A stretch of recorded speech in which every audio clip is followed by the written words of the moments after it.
وَلَقَدْ أَنزَلْنَا إِلَيْكَ آيَاتٍ بَيِّنَاتٍ.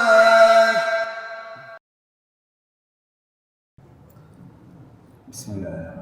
السلام عليكم ورحمة الله وبركاته.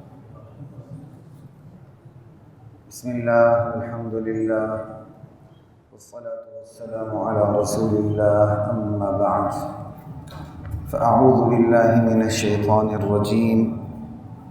بسم الله الرحمن الرحيم.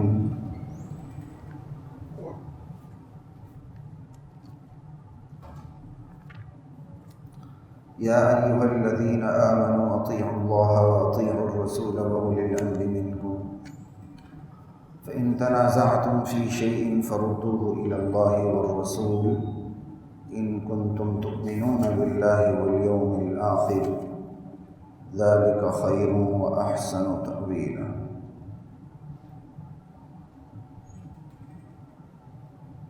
سورۃ النساء کی آیات 59 سے جہاں تک بات ہو سکی کر لیں گے۔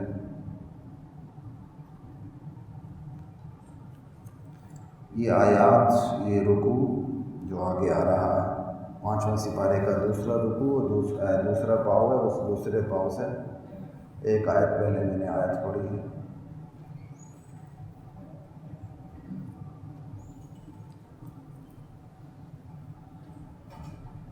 یہ آیات اتنی معنی خیز ہیں کہ بندہ جتنا مطالعہ کرے اتنا کم۔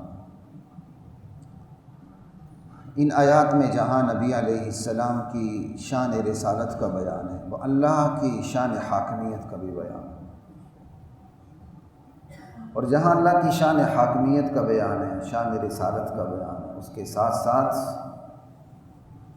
اصحاب رسول کی نبی علیہ السلام کی اطاعت کا بھی بیان ہے کہ رسالت کا اصل مفہوم کیا ہے اور ہم نے آج کیا لیا ہو۔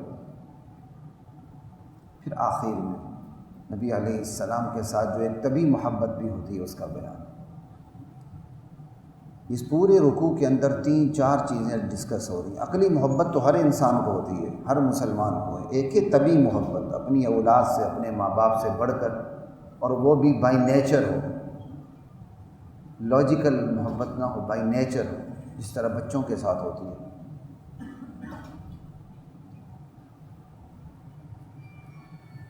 تو اس کا بھی بیان ہے اس آخری رکوع کے اندر، اس رکوع کے آخر میں آ کے۔ تو جتنی بات ہو سکی انشاءاللہ کرنے کی کوشش کروں گا۔ رسالت کا اصل منصب کیا ہے، یہ ان آیات میں ڈسکس کیا گیا ہے۔ سب سے پہلے رسالت کے منصب کو نظریاتی طور پر ڈسکس کیا گیا، نظریاتی طور پر۔ اس کے بعد رسالت کے منصب کو عملی طور پر ڈسکس کیا گیا۔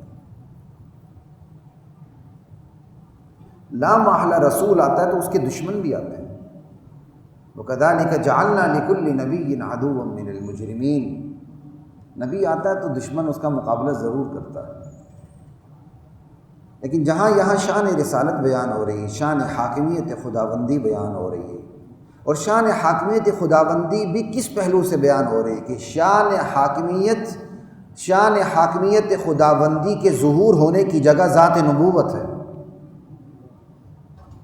ایک ہے اللہ کی شان حاکمیت کن فیکون والی، وہ تو ذات نبوت کے علاوہ بھی ظاہر ہے، آپ کے سامنے زمین و آسمان کی تخلیق، یہ پوری کائنات، یہ ذات نبوت کے علاوہ بھی ظاہر ہے۔ لیکن جو تشریعی حاکمیت ہے اللہ کی، قانونی حاکمیت جسے آپ کہیں گے، شرع کی بنیاد پہ جو اللہ کی حاکمیت ہے کہ اللہ تعالیٰ حلال و حرام کی طاقت رکھتے ہیں اور حلال و حرام کے احکام کو نافذ کر دیتے ہیں اپنے بندوں پر، اس تشریعی حاکمیت کا ظہور ذات نبوت پہ ہوتا ہے۔ یعنی ذات نبوت تشریعی حاکمیت کا مظہر ہے، ظاہر ہونے کی جگہ ہے۔ تو ساتھ پھر دشمن کا بھی ذکر ہے، اور حیرت کی بات ہے دشمن میں کافر کو نہیں رکھا گیا، منافق کو رکھا گیا۔ یعنی وہ کافر جو منافق ہے، اور یہی وہ منافق ہے جس کے لگائے ہوئے زخم آج بھی تازہ بتازہ ہے۔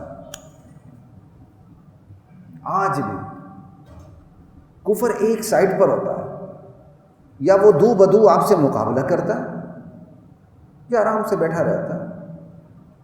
دو بدو آپ سے مقابلہ کرنے والے دیکھ لیں، آپ کا انڈیا ہے، آپ کا امریکہ ہے، آپ کا رشیا ہے۔ آرام سے بیٹھنے والے جاپان کو دیکھ لیں، فلپین کو دیکھ لیں، سویڈن، ناروے کو دیکھ لیں۔ اگرچہ اب تو یہ بھی دو بدو مقابلے پر آ رہے ہیں کسی اور حوالے سے،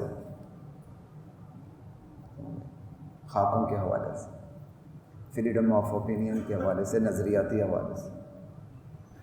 لیکن ایک منافق ہوتا ہے جو ہوتا کافر ہے، کہتا اپنے آپ کو مسلمان ہے، یہ جو زخم لگاتا ہے نا، یہ بڑا کاری زخم لگاتا ہے۔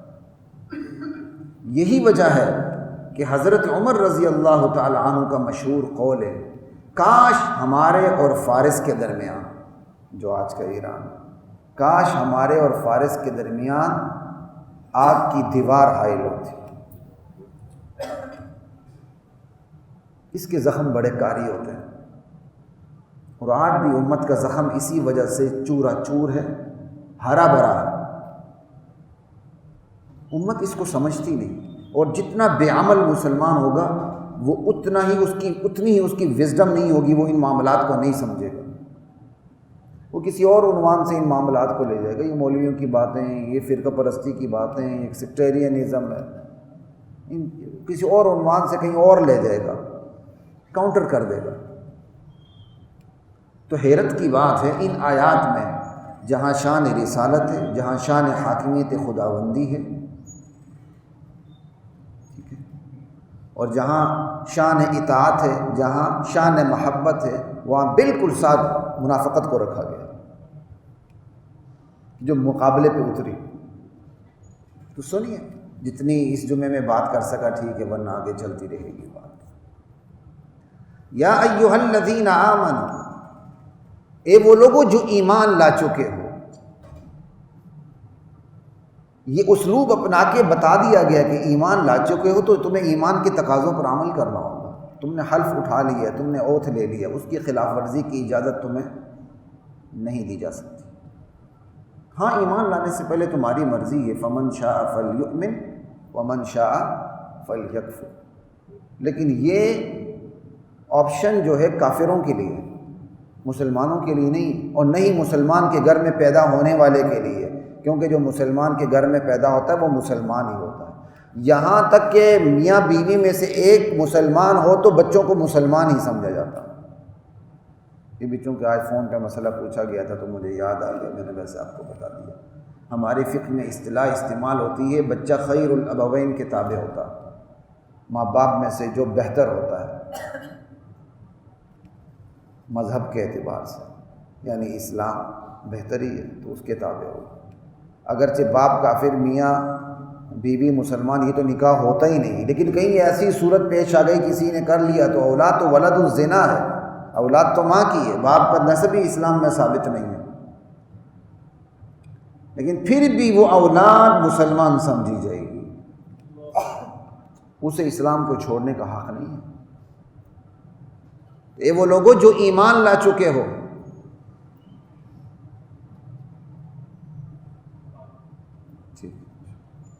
اطیعوا اللہ، اللہ کی مان کے چلو، واطیعوا الرسول، اللہ کے رسول کی مان کے چلو۔ فإن تنازعتم فی شیء فردوہ الی اللہ، کسی معاملے میں تمہارا آپس میں نزاع ہو جائے، اختلاف ہو جائے، تو تم سب مل کے اس معاملے کو اللہ اور اس کے رسول کی طرف لٹا دیا کرو۔ یہاں فل سٹاپ لگ گیا، آگے کوئی چیز ہی نہیں۔ اطیعوا اللہ واطیعوا الرسول واولی الامر منکم، درمیان میں یہ بات چھوٹ گئی۔ اللہ کی اطاعت، اللہ کے رسول کی اطاعت، اور تم میں سے جو نیک حکمران ہیں ان کے شرعی احکامات کی اطاعت، اور تمہارے جو نیک فقہا مجتہدین علماء ہیں ان کے شرعی احکامات کی اطاعت۔ اور آپس میں تمہارا نزاع ہو جائے تو تم اس کو اللہ اور رسول کی طرف لٹا دو۔ اس پہلو سے ایک الگ کئی دفعہ میں جمعہ پڑھا چکا ہوں، لیکن یہاں پہلو کسی اور پہلو سے چونکہ آج بات ہونی تو میں اس پہ زیادہ ڈسکشن نہیں ہوگی۔ جس پہلو پہ میں جانا چاہ رہا ہوں اسی پہ ڈسکشن ہوگی، شان رسالت اور شان حاکمیت، اور پھر آگے اطاعت اور محبوبیت پہ بات آئے گی۔ ایک ہی آیت پہ 10 پہلو ہوتا ہے۔ ان کنتم تؤمنون باللہ والیوم الآخر، اگر تمہارا ایمان اللہ پر ہے، یوم آخرت پر ہے، تو تمہارا یہی طرز عمل ہوگا، یہی رویہ ہوگا۔ باہمی اختلاف کا فیصلہ تم خود نہیں کرو گے بلکہ شریعت کے اصول کی روشنی میں کرو گے۔ ذالک خیر، یہی رویہ بہتر ہے۔ واحسن تأویلا، انجام کے اعتبار سے بھی یہی رویہ خوب تر ہے۔ اب یہاں اللہ کی اطاعت کی بات ہے، اللہ کے رسول کی اطاعت کی بات ہے۔ اللہ کے رسول کی اطاعت بھی دراصل کس لیے؟ اللہ کی وجہ سے۔ حقیقی اطاعت اللہ کی ہے۔ اللہ کی رسول کی اطاعت اس لیے کہ وہ اللہ کا نائب ہے۔ من یطع الرسول فقد اطاع اللہ، جس نے رسول کی اطاعت کی دراصل اس نے کس کی اطاعت کی؟ اللہ کی اطاعت کی۔ رسول کی اطاعت اس لیے فرض ہے کہ دراصل اللہ کی اطاعت کی آخری ممکنہ شکل رسول کی اطاعت کی صورت میں، اللہ کی اطاعت کی آخری ممکنہ شکل رسول کی اطاعت کی شکل میں، کیونکہ رسول ہی اللہ سے احکام لے کے بتاتا ہے کہ اللہ کی یوں اطاعت کرنی، یوں نہیں کرنی۔ اب اس میں چند چیزیں ہیں جو میں اجمالی طور پر ڈسکس کر کے آگے نکلنا چاہوں گا۔ سب سے پہلی بات، اگر اللہ کے نبی فوت تو بھی تو ہو چکے ہیں، تو پھر اب کیسے اطاعت ہوگی؟ تو اجمالی طور پر ذکر کر کے پھر میں آگے چلنے کی کوشش کروں گا، کیونکہ میں شان حاکمیت پر بھی بات کرنا چاہ رہا ہوں۔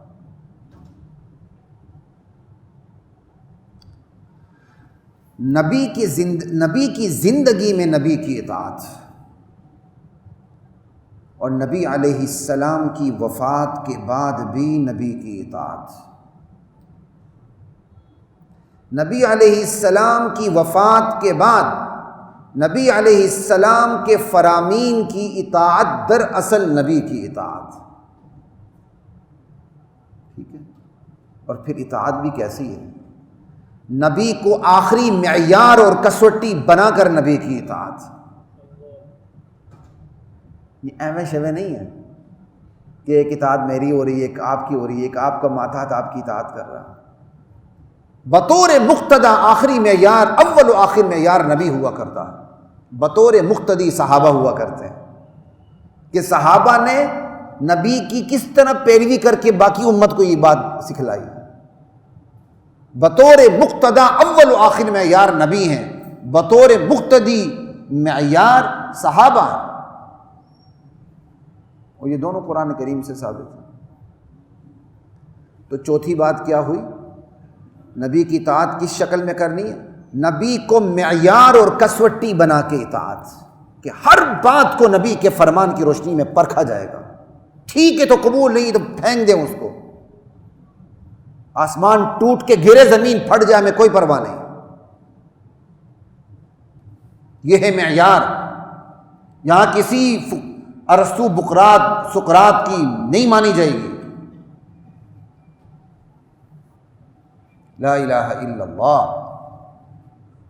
تو چوتھی بات، نبی کو معیار اور کسوٹی بنا کے نبی کی اطاعت۔ پانچویں بات، نبی کو براہ راست اللہ کا نمائندہ سمجھ کر نبی کی اطاعت، کہ نبی براہ راست اللہ کا نمائندہ ہوتا ہے، وہ اللہ سے ہم کلام ہوتا ہے، اس کی بات میں سوتر برابر بھی باطل کی آمیزش نہیں ہوتی، اس کی بات کو یہاں تک کہ تجرباتی طور پر بھی پرکھا نہیں جا سکتا۔ یہ پرکھا جا سکتا ہے کہ یہ بات نبی نے فرمائی ہے یا نہیں، یہ پرکھا جا سکتا۔ یہ نہیں پرکھا جا سکتا کہ نبی نے فرمائی، اب اس کو پرکھ کے دیکھ لو۔ بڑے ایک امام گزرے، غالباً امام احمد بن حنبل کا واقعہ ہے، میں نے بچپن میں یہ سنا ہوا، ان کا واقعہ یا کسی اور کا، بہرحال آنکھوں میں انہیں تکلیف ہوئی، انہوں نے کوئی دوا لگائی، کوئی دوا دارو، تکلیف اور بڑھ گئی۔ تو پوچھا گیا، انہوں نے آ کر اپنے والد سے کہا، آپ نے کہا تھا یہ استعمال کریں، نبی علیہ السلام کی ہدایات ہیں، یہ تو میری تکلیف بڑھ گئی۔ اب اس واقعے کی حقانیت کا مجھے پتہ نہیں کیوں بڑا عرصہ ہو گیا، واقعے کی صداقت کہاں تک ہے، لیکن چونکہ آگے تو ایک بطور چل حکایت ہی سمجھ لیں، اگر بات صحیح ہے تو سنت سے ثابت ہو جائے گی، لیکن سبق آموز ہے۔ ان کا بیٹا تم نے یہ جو دوا دارو کیا، تم نے کس نیت سے یہ دوا دارو کیا تھا؟ کہا ابا جان میں نے اس نیت سے کیا تھا دیکھوں کہ آنکھ ٹھیک ہوتی کہ نہیں، نبی کا فرمان ہے۔ کہا شکر کرو تیری آنکھ پھوٹی نہیں ہے، نبی کا فرمان ہے اور تو تجربہ کر رہا، نبی کا فرمان ہے اور تو تجربہ کر رہا۔ اس لیے یہ بات غلط ہے کسی کی بھی ہو، پاکستان ایک تجربہ گاہ ہے، تجربہ گاہ کا مطلب آپ نے اسلامی احکامات کا تجربہ کرنا ہے۔ بھائی اگر کسی بڑے کا قول بھی ہے تو پھینک دو ایک سائڈ پہ، اگر غلط ہے تو کسی کو نبوت کے درجے پر یا معصومیت کے درجے پہ فائز نہ کریں، نبوت ختم ہو چکی ہے، معصومیت بھی اللہ کے نبی پر منتہی ہو چکی ہے۔ کہا نبی کا فرمان ہو اور تو تجربہ کرے، کوئی شکر کا تیری آنکھ پھوٹی نہیں ہے۔ بات یہاں صرف یہ سمجھانے کی ہے، نبی کو معیار بنا کے نبی کی اطاعت، اور نبی کو اللہ کا براہ راست نمائندہ سمجھ کر نبی کی اطاعت۔ 5 باتیں، اور 6ٹھی بات نبی کو اللہ کا آخری نمائندہ سمجھ کر نبی کی اطاعت، آخری نمائندہ، اس کے بعد کوئی براہ راست نمائندہ نہیں ہے، کوئی اوپر سے سلیکشن ولیکشن نہیں ہے، کوئی اوپر سے وحی کا سلسلہ نہیں ہے۔ جو کہتا ہے وہ ختم نبوت کا منکر ہے، چاہے وہ ختم نبوت کا دعوے دار ہو کہ میں ختم نبوت پر ایمان رکھتا ہوں، لیکن چونکہ وہ وحی کا سلسلہ جاری سمجھتا ہے لہٰذا وہ مرزائیوں کی طرح کافر ہے۔ ختم نبوت کا مطلب کیا ہے؟ جبرائیل کا نزول ختم ہو چکا ہے، وحی کا چیپٹر کلوز ہو چکا ہے، اب امت کے پاس قرآن و سنت کے ساتھ اس کو سمجھنے کے لیے اجتہاد ہے۔ یہی وہ باتیں ہیں جس پر ہمیں تکلیفیں اٹھانی پڑتی ہیں۔ ہم سمجھتے ہیں کس کے پیٹ میں درد ہوتا ہے اور کیوں ہوتا ہے، اور پھر اس کا وہ علاج ہمارا کیسے کرتا ہے، ہم ساری باتیں سمجھتے ہیں، لیکن ہم ان چیزوں سے باز آنے کے لیے تیار نہیں ہیں۔ اللہ نے یہ ذمہ داری اس لیے دی ہے آپ تک ہم حق کو صحیح پہنچائیں۔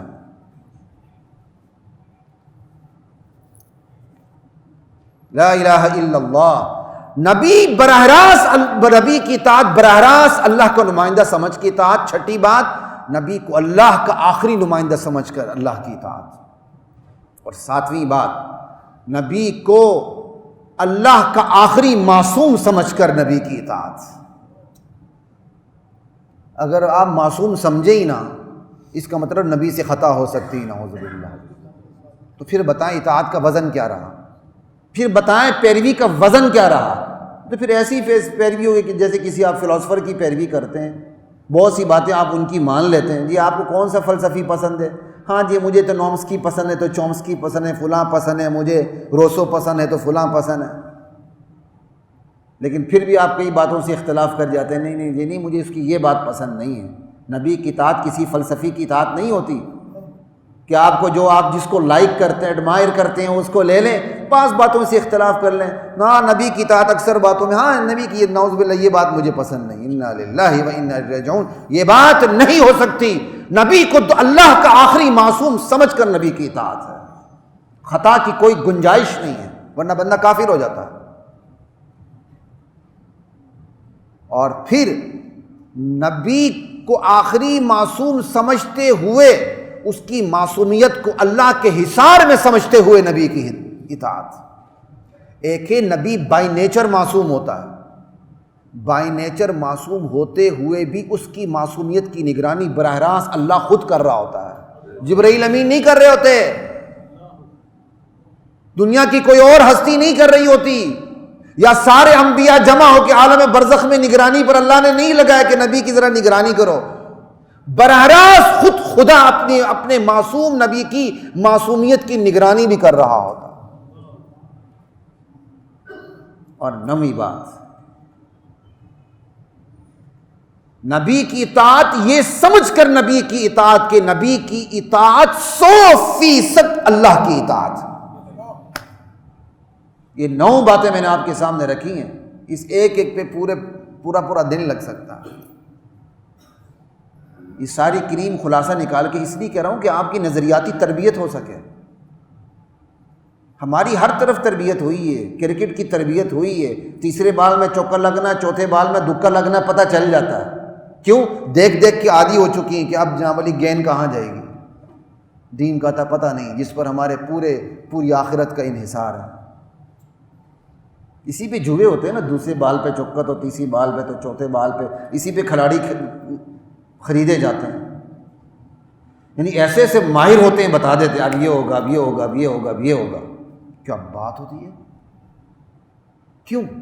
وقت اس کو دیا، محنت اس پہ کی، دلچسپی کا میدان اسے بنایا، وہ چیز اس پہ کھل گئی۔ اللہ کا قانون ہے، جس چیز کو آپ دلچسپی کا میدان بنائیں گے وہ چیزیں آپ کی صلاحیت کے مطابق آپ پر کھلتی چلی جائیں گی۔ بس یہ تو خدا کا قانون ہے۔ اب آپ کی مرضی کہ آپ قرآن کو دلچسپی کا میدان بناتے ہیں یا کسی کی شعر و شاعری کو دلچسپی کا میدان بناتے ہیں۔ ایسے بچے ہوں گے، ایسے بوڑھے بابے ہوں گے، ان کو ہزاروں شعر بیک وقت یاد ہوتے ہیں، آپ ان کے سامنے ٹھہر نہ سکیں اگر وہ 24 گھنٹے بولیں۔ اور ایسے ایسے لوگ بھی ہوتے ہیں، وہ لطیفے سنانے پہ آ جائیں پیٹ میں بل پڑ جاتے ہیں، ان کے لطیفے ختم نہیں ہوتے۔ ہمارے مدرسے میں ایک باورچی تھا، بیچارہ فوت ہو گیا جوانی میں، وہ جب لطیفے سنا پہ آتا تھا ہمارے پیٹ میں بل پڑ جاتے تھے، لیکن وہ ہنستا ہی نہیں تھا۔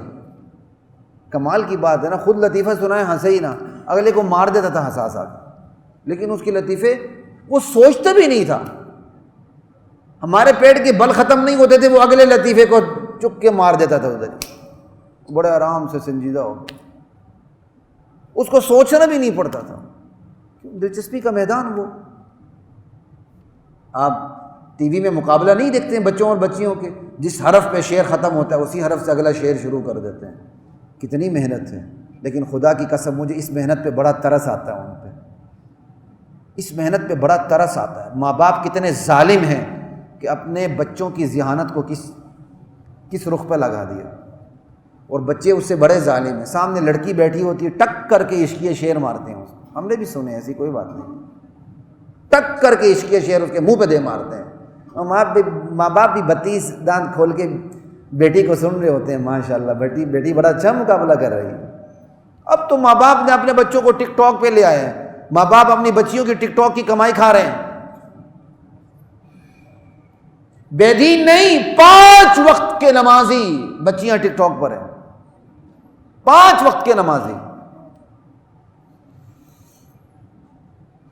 لا الہ الا اللہ، یہ چیزیں اپنی زندگی کا اصول بنا لے نبی علیہ السلام کی ان چیزوں کو۔ یہ ہے شان ہے رسالت، اللہ کے نبی کی شان کا یہاں سے پتہ چلتا ہے۔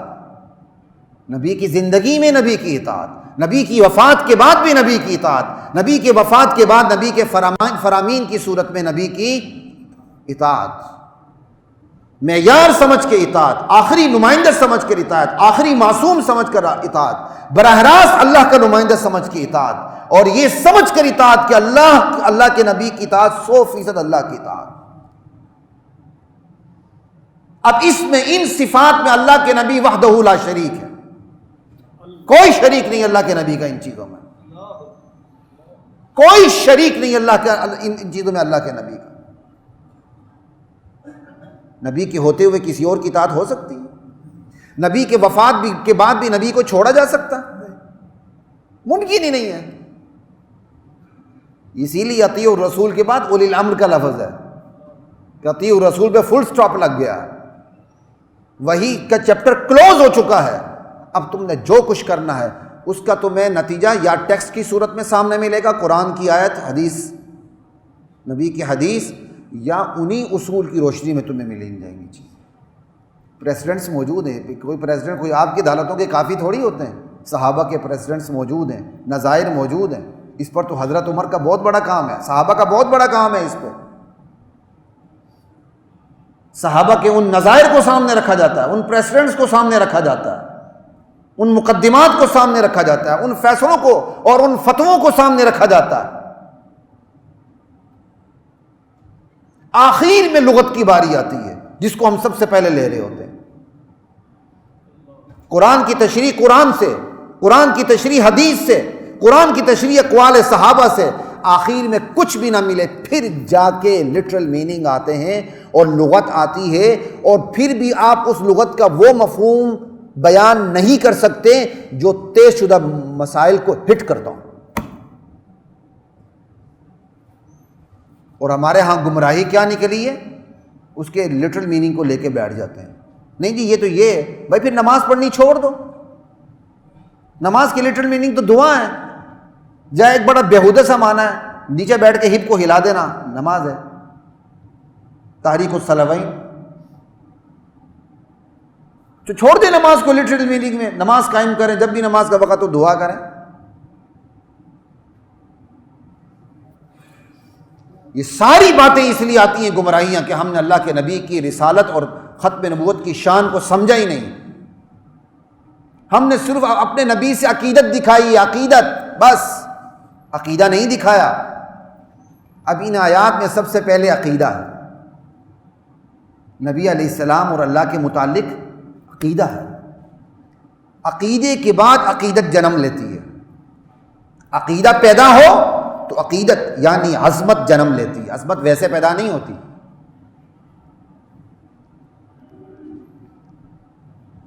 ماہرین کہتے ہیں بچے کو ماں کے پیٹ میں ہی اپنی ماں سے انسیت ہو جاتی ہے۔ ماہرین کہتے ہیں کہ بچے کو اپنے ماں کے پیٹ میں ہی انسیت ہو جاتی ہے اپنی ماں سے۔ یہی وجہ ہے وہ جب باہر آتا ہے، اور کسی نے مشاہدہ بھی بیان کیا کسی فیملی کا کہ بچہ جب اس کی ولادت ہوئی تو اس کو ادھر ادھر بات کرنے کی کوشش کی تو اس نے آنکھ شاں کچھ بھی نہیں ہلائی، ماں بولی تو اس نے ادھر ادھر دیکھنا شروع کر دیا فوراً۔ سمجھ آئی بات؟ عقیدہ پہلے ہوتا ہے، عقیدت بعد میں ہوتی ہے۔ عقیدہ پہلے بنتا ہے کہ یہ جو ہستی ہے اس کی سطح کیا ہے، جب اس ہستی کی سطح کا پتہ چلتا ہے عقیدے کی شکل میں کہ اس ہستی کے متعلق میرا یہ عقیدہ ہوگا، تو عظمتیں وابستہ ہو جاتی ہیں اس کے ساتھ۔ عقیدہ پہلے، عقیدت بعد میں، یہ ترتیب ہے۔ جب عقیدے کے ساتھ عقیدت جڑ جاتی ہے تو عقیدہ اور عقیدت مل کے اطاعت کی شکل میں سامنے آ جاتی ہے، پھر اطاعت کے چشمے پھوٹنے لگتے ہیں۔ یہ ترتیب ہے، عقیدہ، عقیدت، اور پھر عمل کی صورت میں اطاعت، یہ ترتیب ہے۔ اور یہ ترتیب الٹی ہو جائے نتیجہ بھی الٹا ہو جاتا ہے۔ عقیدت پہلے، عقیدت بعد، عقیدہ بعد میں، رزلٹ اس کا کیا نکلتا ہے؟ یا بد عقیدگی نکلتی ہے یا بے عملی نکلتی ہے۔ بد عقیدگی، بے عملی، بد عملی۔ کیوں؟ عقیدے کو چھوڑ دیا، عقیدت پہلے لے آئے۔ اور جب کسی امت کو زوال آتا ہے تو یوں ہی آتا ہے کہ وہ اپنے نبی کے ساتھ صرف اپنی عقیدت کو وابستہ کر لیتی ہے، الفاظ کے گلدستے پیش کرتی ہے، عقیدت کے قصیدے پڑھتی ہے۔ آپ نہیں دیکھتے ہیں اب ربیع الاول ماشاءاللہ شروع ہو چکا ہے، مولوی صاحبان کا سیزن شروع ہو چکا ہے۔ سمجھ آئی بات کی؟ محرم کسی کا سیزن ہے، ربیع الاول کسی کا سیزن ہے، اب وہ سیزن شروع ہو چکا ہے، بڑی بڑی محفلیں کنڈکٹ کریں گے، کنڈکٹ کرنے والے کو نماز تک نہیں آتی ہوگی۔ میں ہر ایک کی بات نہیں کر رہا ہوں، عمومی رویہ بتا رہا ہوں، نماز تک نہیں آتی ہوگی، بیٹھ کے بڑی بڑی محفلیں کنڈکٹ کریں گے، نماز کا ٹائم ہوگا نہیں پڑھیں گے، اور غریب اپنی حیثیت کے مطابق دیگ چڑھا دے گا۔ 7 مسجد ہے، 2 قدم پہ مسجد میں نماز پڑھتے ہوئے موت نظر آتی ہے۔ یہ کیا چکر ہے بھائی؟ ضرور دیکھ دیں، ضرور نعت پڑھیں، ضرور ایک محفل ایسی برپا کریں جو شرعی ہو اور اس میں نبی علیہ السلام کے محاسن بیان ہو، صفات بیان ہو، آپ کی شان بیان ہو۔ یار عمل میں بندہ کھوکھلا تو نہ ہو نا، کنگلا تو نہ ہو عمل میں۔ ترتیب یہ عقیدہ، عقیدت، اطاعت۔ آگے ساری باتیں آ رہی ہیں، آج تو وقت کم ہے۔ بچے ذرا اسکول سے لیٹ ہو گئے، میں پریشان ہو گیا، وہ مل ہی نہیں رہے تھے، وہ سب سے چھوٹا بچہ، تو بس پھر میں ڈسٹرب ہو گیا، جب تک فون ہی ہوا تو میں ممبر بیٹھ نہیں سکا۔ وہ اولاد ایسی چیز ہوتی ہے، بندہ کیا کرے۔ یہی ہوتی ہے جس کا عقیدہ آپ کو پتہ چل جائے۔ جب عقیدہ پتہ چل جاتا ہے کہ اللہ کے متعلق میرا یہ عقیدہ ہے، عظمت وابستہ ہوتی ہے۔ اگر اللہ کے متعلق یہ عقیدہ مکس آچار بن جائے تو عظمت ڈیوائیڈ ہو جاتی ہے۔ اگر اللہ کے متعلق عقیدہ یہ ہے کہ بیٹا بیٹی اللہ دیتا ہے، لیکن اس کی اجازت سے فلاں بابا جی بھی مجھے بیٹا دے سکتے ہیں، بیٹی دے سکتے ہیں، تو اب کیا ہو گئی بتائیں؟ عقیدت ڈیوائیڈ ہو گئی کہ نہیں ہو گئی؟ عقیدت ڈیوائیڈ ہو گئی۔ وہ اللہ سے پانے کے لیے اللہ کے سامنے بھی جھکے گا، اور جس کے بارے میں اس نے یہ سوچا کہ اللہ کی اذن سے وہ دے رہا ہے، انا للہ و انا الیہ راجعون، تو وہ اس کے پاس بھی جا کر سر جھکا دے گا، وہاں بھی وہ سجدہ ریز ہوگا، پھر وہ اپنے سجدے پہ تعویلیں پیش کرے گا۔ عقیدت ڈیوائیڈ ہو گئی۔ کیوں؟ عقیدہ ڈیوائیڈ تھا اس کا، عقیدہ مکس آچار بن گیا، عقیدت بھی مکس آچار بن گئی۔ عقیدے میں وحدت آتی ہے، عقیدت میں وحدت آتی ہے، یہی نبی کی شان ہے۔ نبی کے بارے میں عقیدے میں وحدت آ جائے تو نبی کے ساتھ جو وابستہ عقیدت ہوتی ہے اس میں بھی وحدت آتی ہے۔ اگر نبی کے بارے میں یہ عقیدہ ہو یہ آخری معصوم، آخری نمائندہ، اس کے بعد فل سٹاپ ہے، اب یہ عقیدت کہیں بھاگ کے نہیں جائے گی، یہ ساری عقیدتیں کس کے ساتھ وابستہ ہو جائیں گی؟ اللہ کے نبی کے ساتھ، کہیں اور نہیں جائیں گے۔ لیکن اگر یہ عقیدہ ہو کہ نبی کے بعد بھی وحی کا سلسلہ جاری ہے تو پھر کیا ہوگا؟ عقیدہ بٹ گیا کہ نبی پر تو وحی آتی تھی، ان کی سلیکشن بھی اوپر سے تھی، ہاں ہم نے جو کچھ شخصیات بنائی ہیں یہ بھی اوپر سے سلیکٹڈ ہیں، ان پر بھی وحی آتی ہے، تو اب بتائیں کیا ہو گئی؟ عقیدت کیا ہو گئی؟ بٹ گئی، عقیدت میں وحدت نہیں رہی۔ کیوں عقیدے میں وحدت نہیں رہی؟ جب عقیدے میں وحدت نہیں رہی، عقیدت میں بھی وحدت نہیں رہی، جو عقیدت وحدہ لا شریک ہونی چاہیے تھی، ایک اللہ کے نبی کے ساتھ ہونی چاہیے تھی، وہ عقیدت بٹ کے کچھ ادھر چلی گئی، کچھ 10-12 کو ادھر جا کے مل گئی جا کے۔ انا للہ و انا الیہ راجعون۔ یہ ترتیب کبھی بھی اپنی زندگی سے نہ نکالیں۔ عقیدے کے بعد عقیدت آتی ہے، عقیدت عظمت۔ کیا آپ ہر ایک کو آرڈر مانتے ہیں؟ نہیں مانتے۔ آپ کے دل میں جس کی عظمت ہوتی ہے آپ اس کو آرڈر تسلیم کرتے ہیں۔ پھر عظمت کی بھی 2 وجوہات ہوتی ہیں، یا خوف کی بنا پر عظمت ہے، یا شوق کی بنا پر عظمت ہے، محبت کی بنا پر۔ اللہ سے کی عظمت جو ہے اللہ کی رحمت کی امید پر بھی ہے، اور اللہ کے عذاب کے خوف پر بھی ہے۔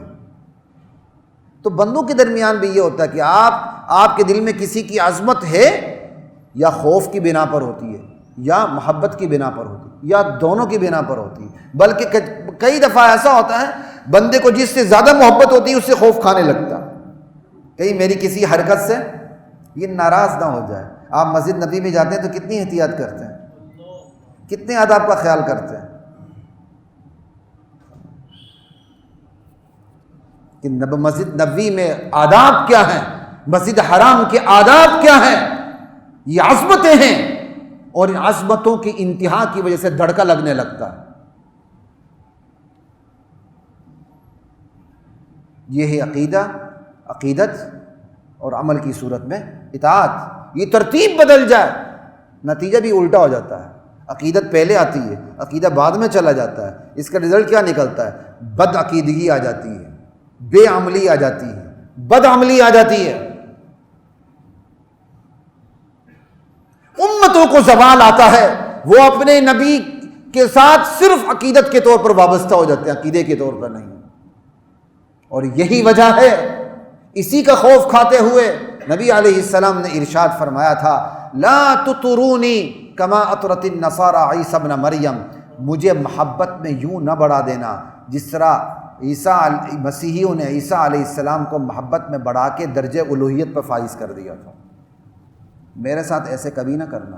اللہ کے نبی کو خوف یہ کبھی نہیں ہوا تھا کہ میری امت میری عزت گھٹا دے گی، یہ خوف ہوا تھا کہ عزت سے حد سے زیادہ کہیں بڑھا دے گی۔ یہ حدیث نبوی ہے۔ تو یہ جو 5 دن 8 9 چیزیں آپ کے سامنے ذکر کی ہیں، ان میں اللہ کے نبی، ان صفات میں اللہ کے نبی کا کوئی شریک نہیں۔ شریک کریں گے عقیدہ بٹ جائے گا، عقیدہ بٹے گا عقیدت بٹ جائے گی، پھر کچھ بھی نہیں بچے گا آپ کے پاس۔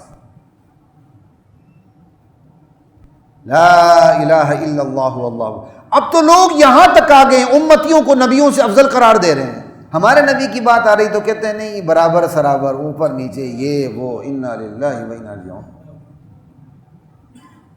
اب تو مسئلہ یہاں تک پہنچ چکا ہے کہ امتیوں کو نبیوں سے افضل کہا جا رہا ہے۔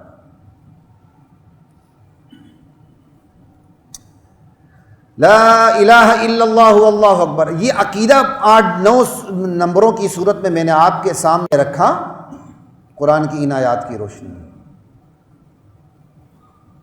اب یہ دیکھیں عمل کی صورت میں کس طرح سامنے آتا، اس پہ میں پوری بات نہیں کر سکوں گا، وقت کم ہے، لیکن بات چلتی رہے گی انشاءاللہ۔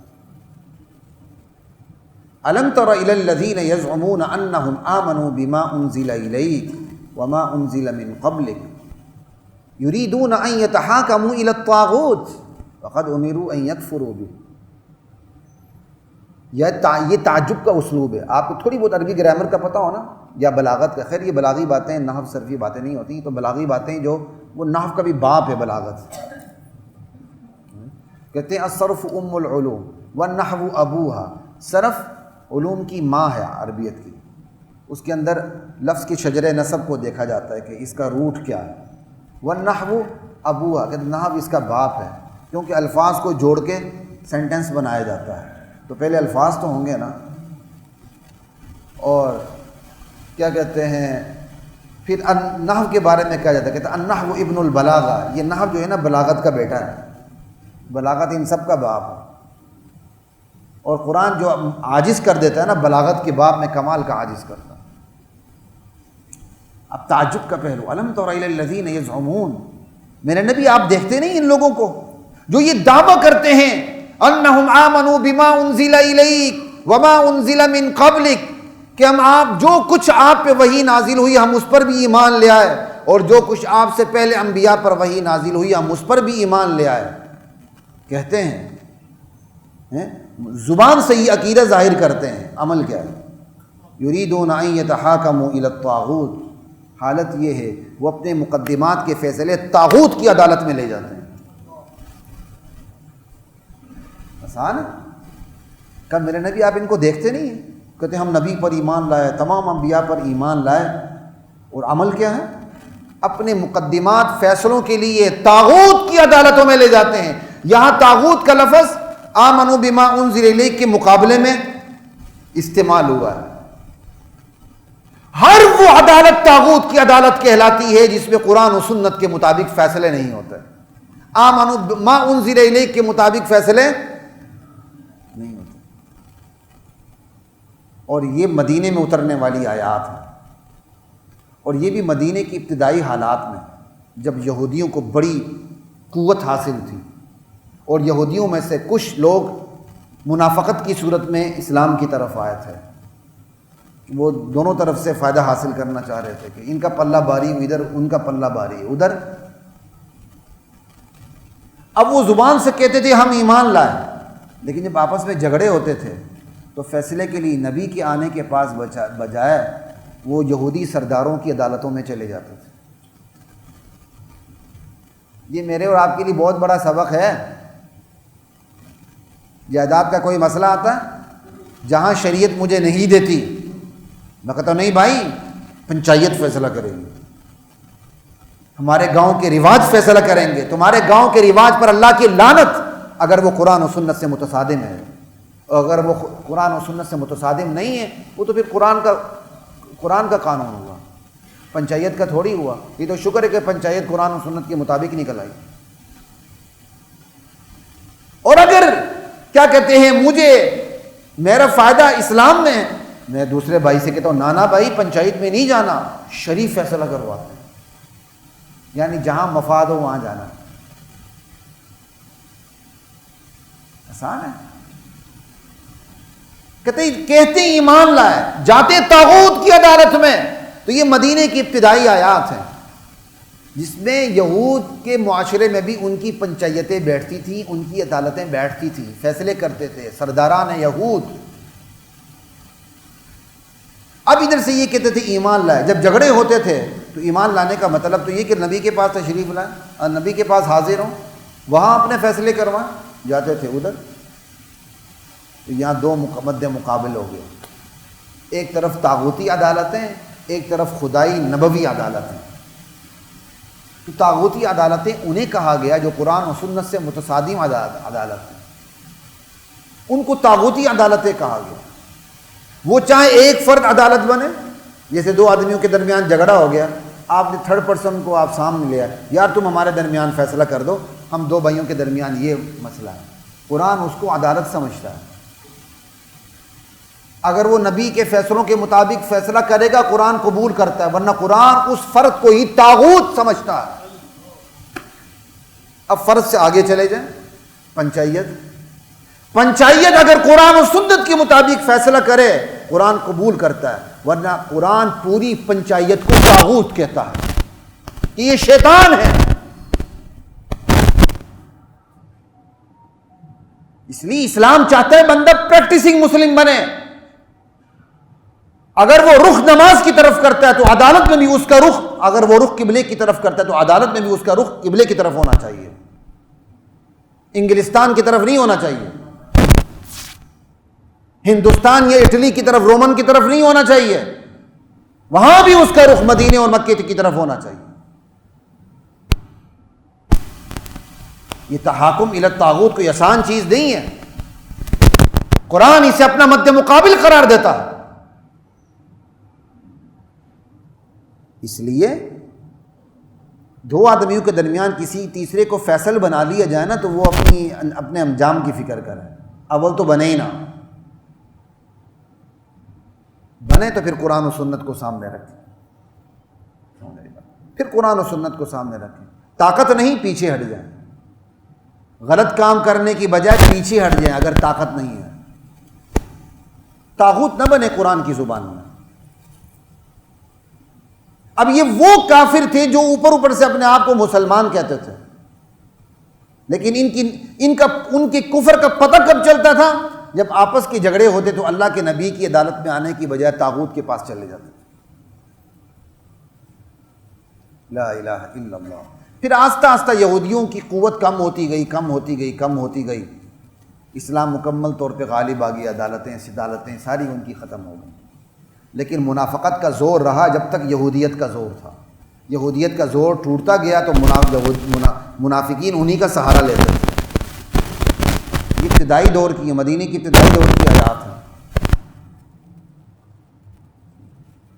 وَأَلَمْ تَرَ إِلَى الَّذِينَ يَزْعُمُونَ أَنَّهُمْ آمَنُوا بِمَا أُنزِلَ إِلَيْكَ وَمَا أُنزِلَ مِن قَبْلِكَ يُرِيدُونَ أَن يَتَحَاكَمُوا إِلَى الطَّاغُوتِ وَقَدْ أُمِرُوا أَن يَكْفُرُوا بِهِ. یہ طاغوت کی عدالتوں میں جاتے ہیں، حالانکہ ان کو حکم دیا گیا ہے کہ طاغوت کی عدالتوں کا انکار کریں، طاغوت کا انکار کریں. جہاں قرآن و سنت سے متصادم قوانین بنے اس کا انکار کریں، جہاں قرآن و سنت سے متصادم قوانین پہ فیصلے ان کا انکار کریں. مقننہ ہو، عدلیہ ہو، انتظامیہ ہو، ان کا پیراڈائم، ان کا سٹرکچر بالکل اسلامی ہونا چاہیے. اس میں زیر زبر کے برابر بھی گنجائش، سوتر برابر بھی اوپر نیچے، یہ اللہ کی غیرت برداشت نہیں کرتی اور یہ نبی کی شان بھی برداشت نہیں کرتی.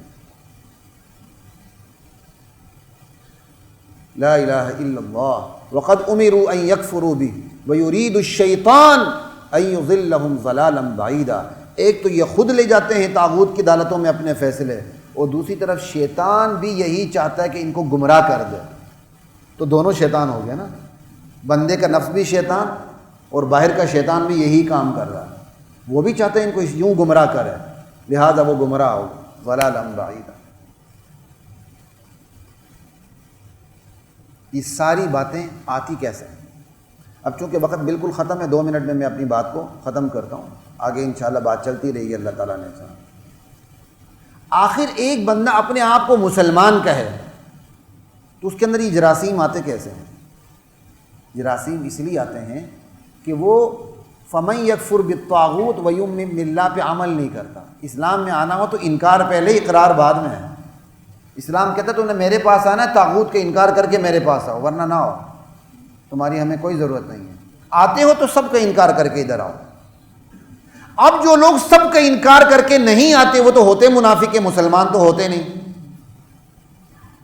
انہی کو قرآن نشانے پہ رکھتا ہے. ایک ہماری طرح کے عملی منافق ہوتے بیچارے مسلمان ہیں. اللہ ہماری اور آپ کی حفاظت فرمائے. لیکن وہ انکار کا پہلو جمع ہوا نہیں ہوتا ان کے اندر. حالانکہ جو انکار کا پہلو ہے نا قرآن سے متصادم چیزوں سے، وہ پہاڑ سے زیادہ جمع ہونا چاہیے میرے اور آپ کے دلوں میں. وہ انکار کا پہلو جتنا جمع ہوا ہوگا منافقت میرے اور آپ سے اتنی دور بھاگے گی. ہمارے اندر ہمارے معاشرے میں دوغلاپن منافقت آتی اس لیے کہ اللہ کا اقرار کرتے ہوئے شیطانی قوتوں سے انکار کا جو پہلو ہے نا وہ کچا پکا ہوتا ہے. اس کچے پکے کی صورت کا نتیجہ یہ نکلتا ہے کہ ہمارے اندر دوغلاپن آ جاتا ہے، منافقت آ جاتی ہے، ہم بے عمل یا بدعمل مسلمان بن جاتے ہیں. نماز اللہ کے لیے پڑھی، پنچایت میں فرعون بن گئے. روزہ اللہ کے لیے رکھا، سودی لین دین شروع کر دیا. تسبیح ہاتھ میں پکڑی ہوئی ہے، حضرت جی بہت بڑے ٹوکا ہیں، چھرے بھی نہیں ہیں. یہ دوغلاپن آتا اس لیے کہ قرآن کہتا ہے میرے پاس آنے سے پہلے تمام شیطانی قوتوں کا انکار کر کے آؤ. یہ انکار جتنا مضبوط ہوتا ہے منافقت اتنی دور بھاگتی ہے، اور یہ انکار جتنا کچا پکا ہوتا ہے منافقت اتنی اندر در آتی ہے. وقت ختم ہو گیا، بات جاری ہے انشاءاللہ. وآخر دعوانا الحمدللہ رب العالمین. وَلَقَدْ أَنزَلْنَا